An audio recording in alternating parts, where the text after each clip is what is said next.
Hi, Leslie. Hi, Dina. So I would love to read you something from this book called Dear Friend. You see it? It's from the May 12th date, and the topic is on self-sabotage. Okay. It's a reminder that each chapter of your life has purpose and meaning. So grab on to the lessons of the past and be open to a new future. What do you think of that? I love that. I think that's a great lesson to try to remember so that bad habits that you have that do create this self-sabotage can be pushed aside and you have to make room for a new lesson. So or new way of thinking, I guess. I love that thought. Yeah, I do agree with that. I think self-sabotage is something that we all engage in, but like having grace with yourself and reminding yourself that, every day is a new beginning. Oh, I love that. Today, we are excited to speak with Michelle Maros, national and international bestselling author of Dear Friend, the prettiest book ever, mindfulness teacher and co-founder of Peaceful Mind, Peaceful Life, and co-host of the podcast Life Happens with Barb and Michelle. Fueled by her own healing journey, Michelle is passionate about supporting others as they navigate their own paths to healing. That's why she is the perfect guest for Mental Health Awareness Month. In this two-part series, Michelle shares how her personal challenges led to growth and success, and she offers insight into common struggles that college students face, along with practical ways to navigate them.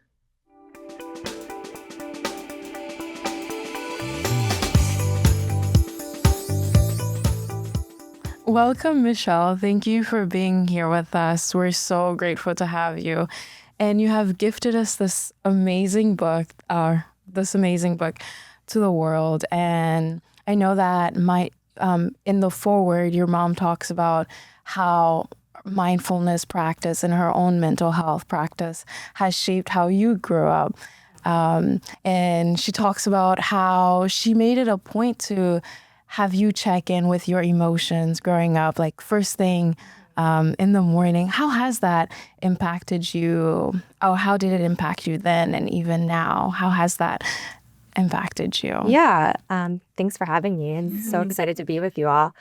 But yeah, my mom started practicing meditation, mindfulness before I was born. So I think it was pretty, it wasn't as common back then as well. So I'm grateful to have had a parent that had that information at such an early era of these practices, at least over here. And so then when she had me, she really wanted to try and instill what she had learned from an early age to maybe help me not be so stressed or, feel sad all the time. And so one of the practices when I was really young is she had bought this felt poster that said, "How are you feeling today?" And it had all, maybe 10 emotions. And she would have me go up to the poster each day and put, the little felt piece on the emotion. And it was her hope that I could start to identify how I was feeling, but not with a judgment or, I'm feeling, I was really young, so I probably wouldn't have. But as I got older, oh, I'm sad, there's something wrong with me. Or, oh, I'm feeling angry, there's something wrong with me. But just to notice them and to have awareness of it as it's just something that is. And so that was a practice that I was really grateful for. And then even, which was the inspiration for the book, before going off to school and before she would go to work, she would read a passage from a book that she was reading or read a poem or just a couple of sentences. That was a way to set the tone for the day, knowing that the second you leave the house, who knows what's going to happen. It's stressful, it's chaotic. But if you can just have a couple moments where you can feel some inspiration or positivity, that can really set the tone and you can kind of carry that with you throughout your day. That is beautiful. Thank Just you. Checking in with yourself without that judgment, because that is the It's simple things, but we don't, right. How often do we remind ourselves or do we think that? And just, to check in with yourself and not have judgment is powerful, but we have to do it. For sure. And how and like even though working on not attaching that judgment to it, how do you work on like just noticing it and not attaching like a meaning to it? Like I'm feeling sad and you're like, oh, I'm feeling sad, versus I'm feeling sad in this moment right now. Yeah. So there was a really interesting study that was done by Dr. Jill Bolte Taylor, who she went, I know we're talking about university later, but she went to my school at Indiana. So no bias. But when I found out that she did go there, I was like, I love this. But she did a study where she determined that from the start of feeling a feeling, if you do not let your thoughts interact with or interfere with the emotion, an emotion can move through your body within 90 seconds. And so her whole, thought with that is it's our thoughts that perpetuate the feelings that we're having. Like, I'm sad. Well, why am I sad? What does it mean about me that I'm sad? What did I do wrong? All of that. But if we can start to become more aware of the thoughts that we're thinking as we are identifying our emotions, and more so maybe just let the feeling pass and have the acceptance rather than the judgment or even the curiosity, then you can start to notice the feelings like not lasting as long and just being like momentary parts of our day. But that's, again, obviously easier said than done. And I think when we talk about mindfulness, it is becoming more aware of the thoughts that you're thinking and, creating space in between the thoughts so that maybe you can choose instead of being at the mercy of whatever crazy thought comes into your head, moment to moment. And that's where you can start to feel more power, more confidence, like, oh, I'm not, there's not something wrong with me. I've got this. Right. Like like the practice of mindfulness, like observing the thoughts and letting them pass through you versus attaching or creating a story with like from those thoughts can be really powerful. For sure. Because we think we're the only one that's in our minds all day. Right. And we're thinking all day. Right. And even if you said to yourself, okay, I'm not going to think now, your mind is going to say, okay, but I'm going to think now. Right. So now I'm going to think even more because you're trying to keep it from. And that's a big misconception that I think a lot of people feel, especially when they're trying to meditate or practice mindfulness or even just sit with themselves and breathe a little bit, is that they're going to get their mind to be completely quiet or still. And that if they can't achieve that they're doing it wrong. And really, you can't. And that's not the goal. The goal is to just be with your mind, notice it, and start to feel like you have more say in what thoughts you're going to engage with.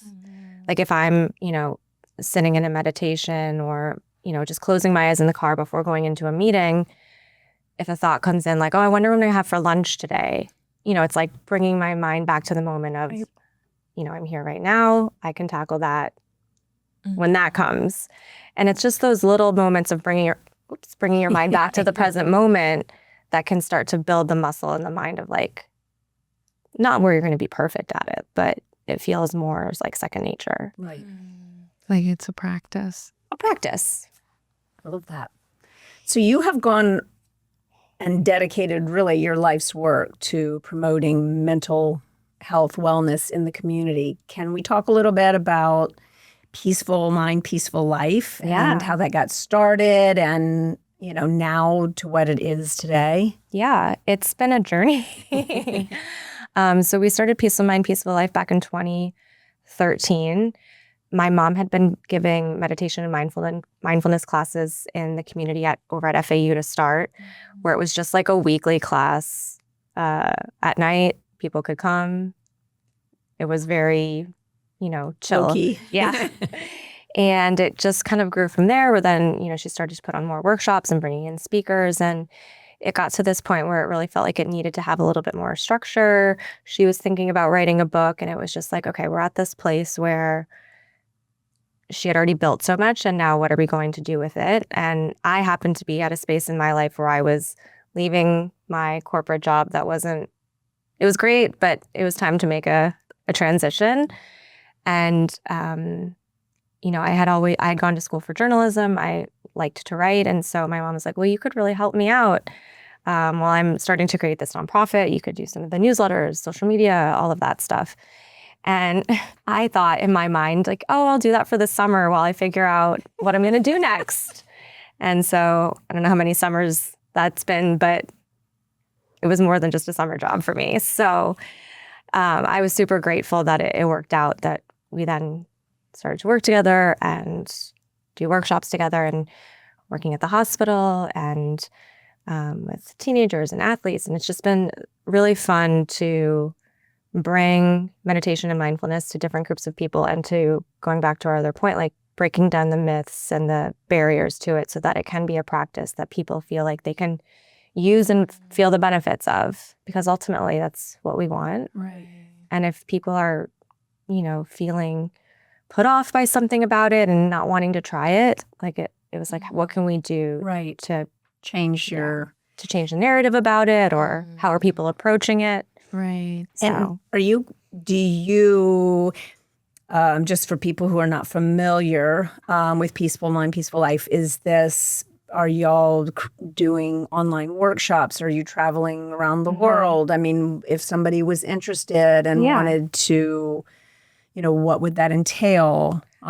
So we're in the process right now of, we're almost ready to launch. We have a digital program about, it's called the Emotional Wellbeing Toolkit. So a lot of like what we're talking about with it was inspired from that felt poster that my mom, had when I was a kid, and just the process of feeling your feelings and how that can help your emotional well-being overall. So we have courses like that online, but then of course do programming in person and speaking engagements, and then have some resources online for free as well. So we'd also done programming at FAU. We had a fellowship with high school students, which was really, really fun.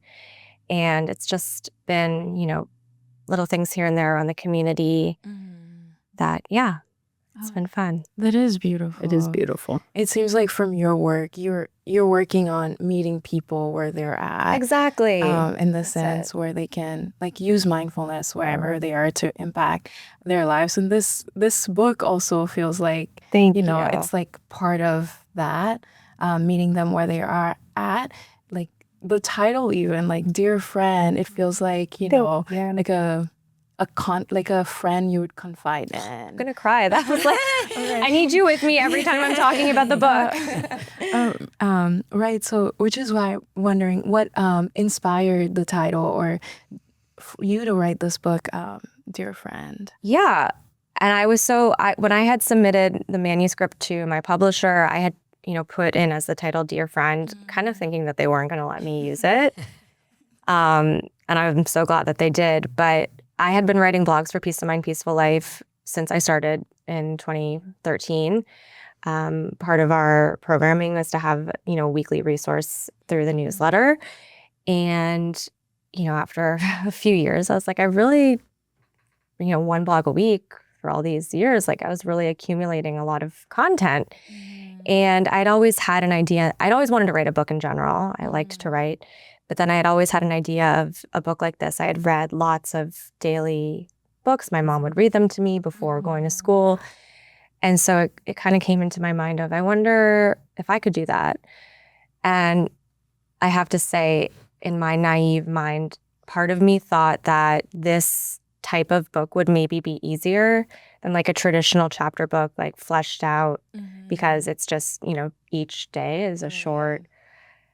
I've learned very quickly when writing that there are so many days in the year you don't realize. And I'm like, I got to May. I was like, oh gosh, I think I underestimated The year. just how long a year is. But I had often started the blogs saying, I don't even know where it came from, but one day I started starting the blogs with Dear Friend. I always had wanted it to feel like whoever was reading it, whether if they had met me before or hadn't, that it was a space where they were talking to a friend or they could feel safe or comfortable. And I just liked that dynamic with the blogs. And I thought it could be cool to take that into the book and make it feel like if someone was opening the book, that maybe if they were feeling lonely that particular day, or that maybe they didn't feel like they had a friend, like maybe in some way through the book that they could. That is heartwarming. Thank you. Because again, like you say, like a friend that they can that can accompany them Yeah. through their day, or even start the day. We'll get to that later about how you start your day. I have a question. I mean, I just graduated college. You probably Congratulations. thank you. And you probably were in college thinking about Dear Friend. Do you have like a favorite part of Dear Friend that a college student, for example, could use or identify with? Yeah. I actually am so excited that we're getting to graduation time because I'm like, I'm talking to my team, like, we got to push this out for people who are graduating because it can be really stressful, where you've been a student your whole life, not to pile on, but, you've been a student your whole life and now it's like, it's a really big transition and Huge. a lot of emotions come with that and it can be a lot. And so there's a lot of entries in the book about, following your dreams and getting clarity on what you really want in your life, but also feeling confident in yourself that you're capable of it and, feeling worthy of your goals and your dreams. And so maybe not specifically one entry, but, throughout the book, there's these like reminders that can be repeated of just like, you're good enough, you can do it. Just because you have a bump in the road doesn't mean you can't achieve what you want, or a rejection isn't, a rejection is a redirection. Just because someone says no doesn't mean someone else won't say yes. And I just think that messaging at any age, but especially, upon graduation, is important to remember that, like, you might go to a job interview and you might not get the job, but that doesn't mean that you're not going to get a job. So it's just like, and that helps, again, going back to the thoughts in the mind, spiraling of, oh, I'm not good enough to get a job. No one's going to ever hire me. No, it was just this. And, something else will come along, and just reminding yourself that, you've got it. And before because I want to dive in more about the themes for each day, but before we get to that, I think it's really important, since these messages, I think so much of this is empowering yourself to feel these feelings, empowering yourself to understand exactly, all these different things that you're talking about, which I think is all, it's a difficult thing to learn how to do. We're not taught. It's not your natural. But I think the story that we were talking about earlier about the cover of this book is a great lesson. Yeah. And the book, as you guys can see, is such a beautiful book, and the pages are so beautiful, and it's worth remarking and talking about because it's unusual, but it's so fitting for the beautiful words that you've written. Thank you. You feel like you're in this warm cocoon. And you read both when I'm talking about the book now. You read this message and you're like, no, don't stop, But I think I'd love for you to tell the story about, how this cover came to be. So again, when I was submitting the book to the publisher, I had an idea in my mind, especially if they were going to let me keep the title Dear Friend. I wanted it to feel like they were notes to a friend. Like, if I was sending you a note about life, and I had always had a vision of maybe the cover having a note card or just something very visually appealing, so that I obviously would hope that everyone would want to read what was inside, but that maybe people would want to have it out on a coffee table or as a conversation piece, something that would also be nice to have from the outside as well. And I didn't totally know what that looked like, but I had ideas. And when I started to talk to the team about the cover, it was a lot of me sending over my ideas and then getting some, mock-ups that weren't necessarily feeling like they were in that vibe. And it was a lot of back and forth, and we were kind of coming up to a deadline where if we didn't get this cover figured out, like that they were going to have to push back the entire release of the book. And my agent was like, look, luckily enough, I had in my contract, because this isn't always the case with authors, that I did have a say in the cover. Sometimes you don't, which is a whole other, difficult conversation. But he said, you do have the right to push back on this, but we also are bumping up against a deadline where we might have to push everything back if we're not going to get this, in the next few days. So the old people pleaser in me, might have just said, okay, it's good enough. I don't want to make them angry. I don't want to have them go back to the drawing board and literally start over. I don't want them to not like me or think that I'm difficult. All of those thoughts went through my mind, but I also had reminded myself, and I also had people in my life that was like, Michelle, this is your first book. You want to like the cover. You want to look at it and feel proud of it Right. in all of the different ways. And so luckily, through some conversations, we were able to get on a Zoom and really talk about it, me with the creator that was doing it. And it ultimately ended up just being like a miscommunication. And she was like, I got it. I know exactly what you're talking about. And I was like, that was easy. And, we landed on it and in the right timing and everything. But I was so glad that I had people to push me to keep speaking Right. up, and that I did for myself, because it was Right. not easy. I was like, Right. But I also reminded myself that I didn't want to feel disappointed if there was a space for me to actually speak up. Right. So it ended up being a pretty good lesson for myself I too. think that's why I wanted you to tell it, because I think that's just a great lesson. Here you have these daily meditations and this, theme. And I think that the fact that you had that, for a second, well, not for a second, but, I don't really want to make anybody upset. But then you were like, no, Yeah.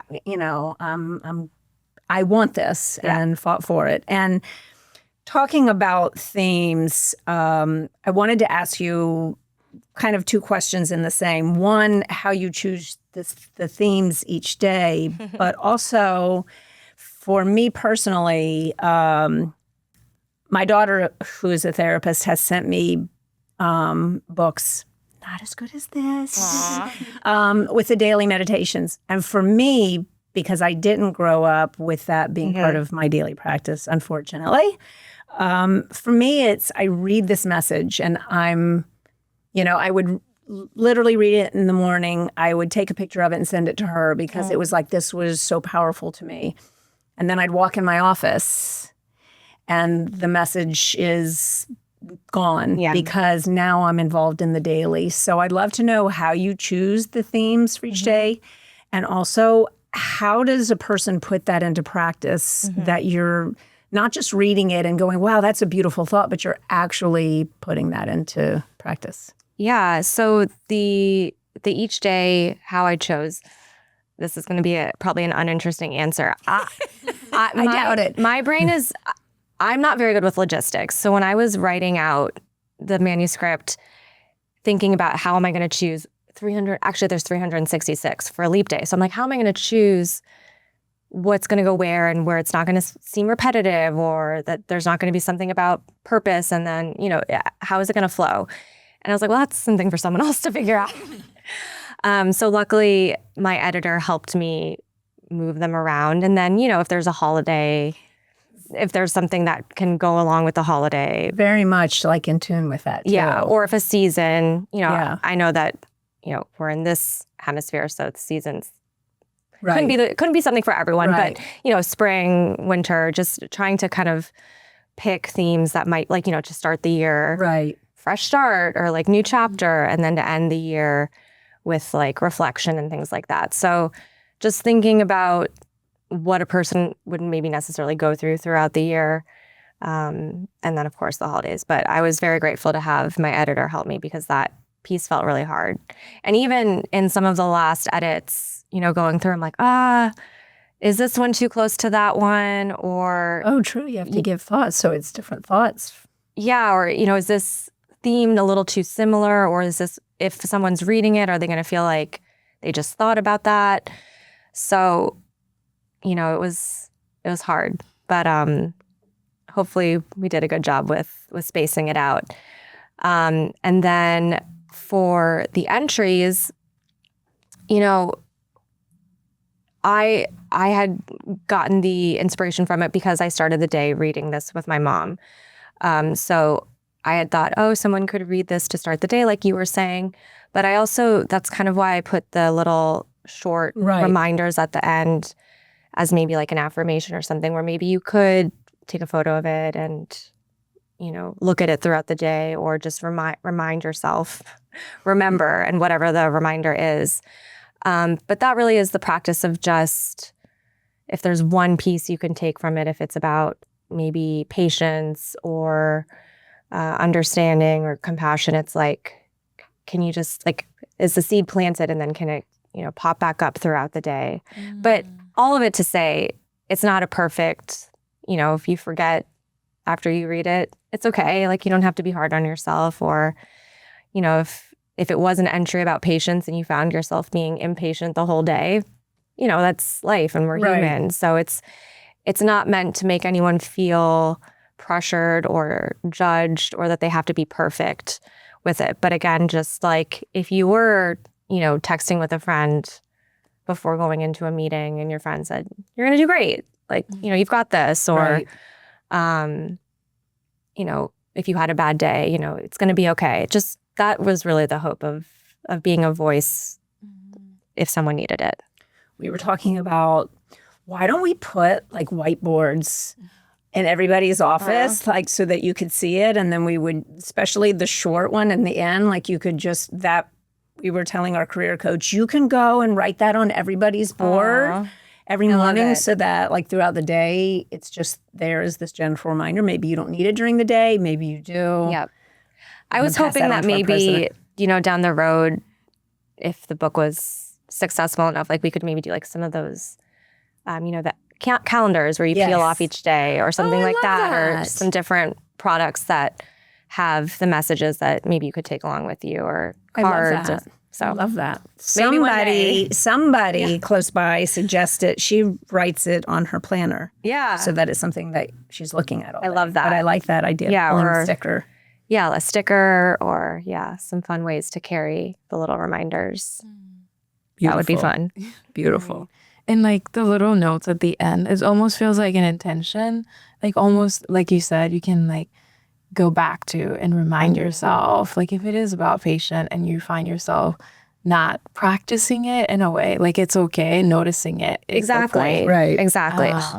Perfect. Coming back to it. Yeah. And, reminding yourself. I personally love the little notes. Oh, thank you. At the end Yes. you can go back to. What's cool about that too is we had spoken with some teachers in New York, and they teach, all of the different grades, but they were like, even the short little reminders you can use with, even younger students. Absolutely. They're maybe not going to take in the whole entry, but you can give them the little reminders. So it's you can really work with it for yourself, but for your kids. If you're a parent with young kids and you want to also practice it with them, great ideas. Making it digestible for everyone. Yes. But if nothing else, a little snippet here or there can have meaning too.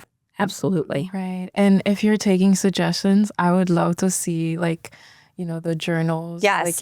Thank you. And I've been pushing for the that. little So quotes, that would be beautiful. journals, I'm on it. I'm a big journaler. And so again, when I proposed the book, I was like, there's the book, obviously, but there's a possibility for all these other products. So if and so hopefully I can convince them. Dear friend journal, that would Exactly. be beautiful. And reading your bio before you came, you talk a lot about practicing peace, peace as being a skill. That's something that I've never heard before, which is a beautiful way to frame it. If you frame it as a skill, it means that it can be learned, right? So it is achievable, which gives me hope. Yes. Yes. How do you practice peace? How does someone who wants to have more peace in their life practice that? I love that question. So firstly, I like to say that so often we think that peace is kind of passive, or maybe being a people pleaser, or not speaking up for yourself. And I've really had to learn in my life that peace doesn't mean that. Peace means strength and being confident and standing up for yourself so that you can feel like you're, living your life on your own terms. So in my own life and seeking to find peace within myself, I think there was a chapter where I thought I had it down, but it was more in this people pleasing, and that actually ended up causing me more suffering. And so realizing that it's not that. So I think it goes along with what we've been saying. Like, we're not taught this in school or growing up about checking in with our emotions or talking to ourselves or thinking about the thoughts that are in our minds. And peace is something that I think that we can cultivate and build through these practices and through the intention of desiring to feel at peace, or even to just, for me, it's always been a desire to feel like at home within myself, like in how I feel about myself and how I feel about my life and how I show up in the world. And it just is like a overarching desire to feel like I matter, that what I'm doing is enough, that I'm good enough. And so for me, the practices are connecting with myself every day in some way, shape, or form, whether it's sitting in meditation or journaling, or even just, again, like if I'm in the car before going into a meeting or before going into work, just closing my eyes and breathing and, reminding myself something in the book, or just that I'm good, I've got this. And it's like those little moments throughout the day can really make an impact on how we feel about ourselves and how we feel about life. And what's cool about it for me is it's not like you have to sit for an hour in meditation to feel like you're gaining something or that you've done anything worthwhile. It really can be so simple as just, taking a deep breath before responding to an email. That was one of my biggest things. Yeah. I tend to, if someone sends me a snarky email, I'm like, yes, I'll show you. And then that makes the situation worse, So if I can just be like, okay, I'm going to just pause for a minute and think about what I actually want to say, or what could actually be the solution to this, rather than just spouting off through my emotions, it could make the situation better. And so it's just those little things here and there throughout the day where, you get to the end of the day, you're like, wow, I handled that maybe so much better than I thought that I would, or maybe even better than I would have 2 years ago. And that's really cool. And that to me is like peace, where it's like, wow, look at me go. Well, that is. Oh, I'm so sorry. Go ahead. The way you frame peace, I think it's so important to think about, because it's not something passive. Meaning, like, if you're, for example, just because you're not talking about it, like when you said about your book cover, for example, that was like peace in practice, in the sense where you know that by speaking for yourself, you know, like the results, you'll be more like okay with yourself. And also the way I'm communicating it, instead of like, oh, these people don't get me, what's wrong with them? Don't they see that this is important to me? Like, we can all fall into that. But instead of communicating it like, hey, let's figure this out, because I know we both want this to be successful and something isn't lining up, like, what can we do? It just makes it better for everyone. I think it's so important because people talk about happiness and like that's the goal in life. Well, clearly everybody always wants to be happy. But happiness is a mood and it comes and goes. And listening to you talk just now, it's the difference between the two, learning this skill, learning peace can bring you happiness. I mean, not necessarily, that's not, the goal. It's for you to find peace within yourself. But I think just without doing the work and just saying, I want to be happy, or why am I not happy? And, looking for fault in that, one way to achieve that is actually using this skill. Yeah. Exactly. And happiness, I think you think of high highs and low lows, and that's so often we get stuck on, both ends of the spectrum. Right. But for me, peace and contentment even is just like kind of being okay in the middle. Like, you've got it. If something bad happens, like, I'll be able to figure it out, or I'm resilient. I'm strong. I can do this, during a difficult time. But then also if you achieve a goal or something great happens, you can be present for it, but know that it is fleeting. And you're not going to attach your whole life meaning to, one fleeting moment when things are really amazing. So it's really, for me, about acceptance of that there are going to be like ebbs and flows. And there's a few entries about that in the book as well, of like, that's just life. Yes. It's not. And I also think if we were happy all the time, if life never had difficulty, like I don't know if we would even appreciate happiness because we wouldn't have a contrast to it. And you wouldn't learn because You wouldn't learn. That's really when you learn, is because something is not how you want it and you want to change that. So if everything was beautiful, Exactly. that's not really, and it's not realistic. Right. That's not part of life. No. And so just instead of having a judgment about it or thinking that something's wrong with you if you're not feeling so happy today or so overjoyed about life, like it's okay. Yeah. But knowing it's not going to last forever. Right. Your feelings are always passing. Tomorrow's a new day. Like Right. as cheesy as it sounds, like all that stuff that we've heard, it's true if we can really put it into practice and think like, yeah. And if I am feeling really down in the dumps again tomorrow, like maybe I need to do something and talk to myself. Like, what do I need to do? Because this isn't going away. So it's like that dialogue with yourself that you're having. And then maybe if it's so heavy, talking to someone else or a friend or a counselor or like someone that you can trust, like, it's not lifting. What can I do? Right. I agree. Yeah, like the way you're framing this, like contentment, focusing on like contentment and peace. It feels like finding that balance, because a lot of times when I think, when you're feeling those high and low, it's like your nervous system is not at rest, right? Exactly. Like your sympathetic nervous system is always working versus your parasympathetic nervous system.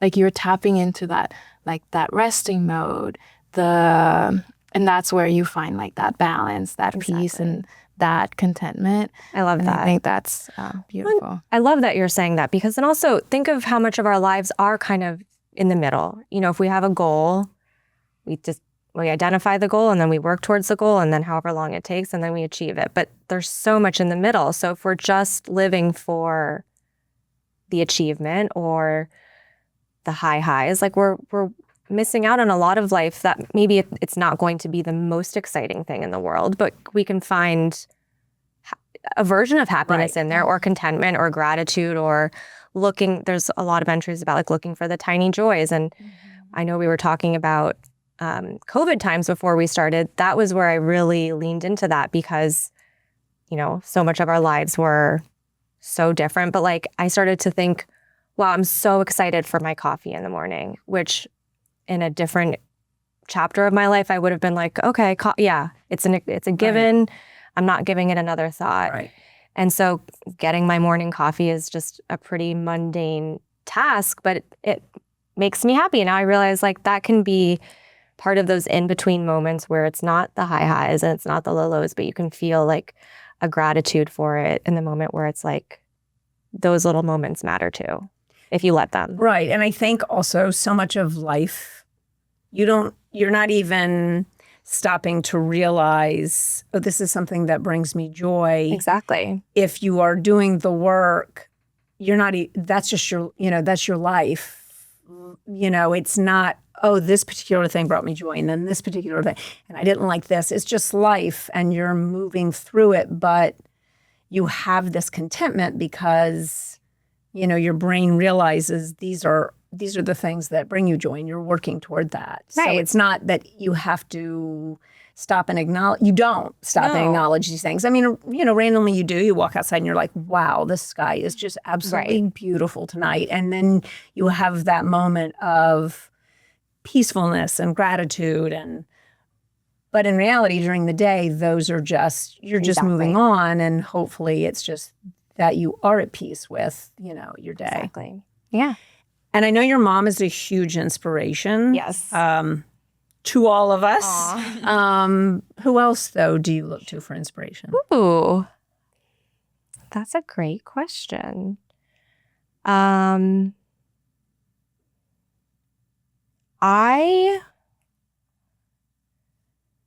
mom, yes, because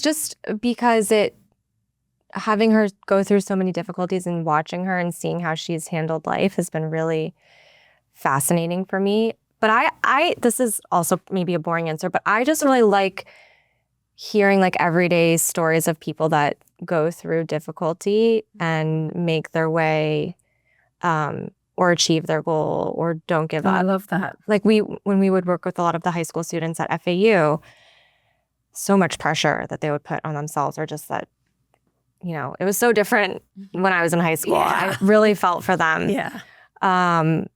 But just now seeing where they are today, and, I'll hear from them. Some of them have graduated college and some of them are still in college, but that they're taking pieces of mindfulness and it's helped them with getting a job or finishing a test. And it's just like, those are the stories where I'm like, it really makes me remember that this is important and it is impactful and it does help people. And I do think there is a ripple effect of sorts. Like, we hear so often just how bad things can be or how difficult the world is these days. And it's like, those are the stories where I'm like, oh, okay, well, this person is going to go out into the world and be a great person and they're going to impact their communities. And that gives me hope and joy. I love that. I love that. That is beautiful. Where you see that ripple effect, even Yeah. like from your mom passing it down to you. Exactly. And now you're able to share it with so many people. And now we're sharing it with our audience. Yes. Exactly. Love that. That is beautiful. Yeah. So, and now we can go back. We've talked a little bit about how you start your day kind of sets the tone for the day, or how you experience the day. How do you start your day? I do meditate before I get out of bed or go on with my day. For me, it's kind of like a check-in with myself. So, my alarm will go off. I maybe will hit snooze a few times because I am not a morning person. And then, I'll put my phone to the side and then close my eyes and do a meditation, maybe for 10 minutes or 20 minutes, depending on how many times I've snoozed. But I like to be able to just feel like I can have that time to check in with myself before engaging with the world or going out. And it just is like, we reach for our phones, we go check our emails or social media, and it's just like, it can be very chaotic. So it's like, just to have those few moments before doing all of that, I find really helps me to check in, but also start from a, grounded place. That is beautiful that you start, because once you check your phone, It's there's so over. many demands, so many things being asked of you. But when you start on a grounded state, you check in with yourself. You set yourself up for the day, and you can show up better, like in other environments and other places. Exactly. And then there are ways to weave it throughout the day. Even back when I had a different job, if things were getting stressful, I'd go to the bathroom and just kind of go in the stall and just breathe and take a minute. Or if things are really stressful for me, journaling has been a really great tool to kind of really digest what is going on in my mind and what's going on for me. And then, of course, the affirmations, the reminders, checking in with myself throughout the day. It's like, you can make it your own. You can do what works for you. It doesn't have to be so rigid. If you're someone who feels like, well, I can't do that in the morning. Okay, but what, maybe lunchtime, instead of going on your phone, maybe, journaling a little bit, or, closing your eyes and taking a couple deep breaths, or just anything helps. So pick one area in your life where you think maybe you could, fit it in, and just try it for a week and see how it goes. Yeah, that is beautiful. Where you find space where you can implement that. And it can be small space to start, because then I do think you'll start to feel like, wow, I feel so much better when I do this, and you'll want to do it. Or maybe instead of 3 minutes, I'm going to do 5 minutes, and that's great. Yes, and one thing I really like that you talk about, like through these daily notes too, is that when you do these little practices, like even when you're not overwhelmed, that you do them, they equip you to better handle times that when you are overwhelmed. So true.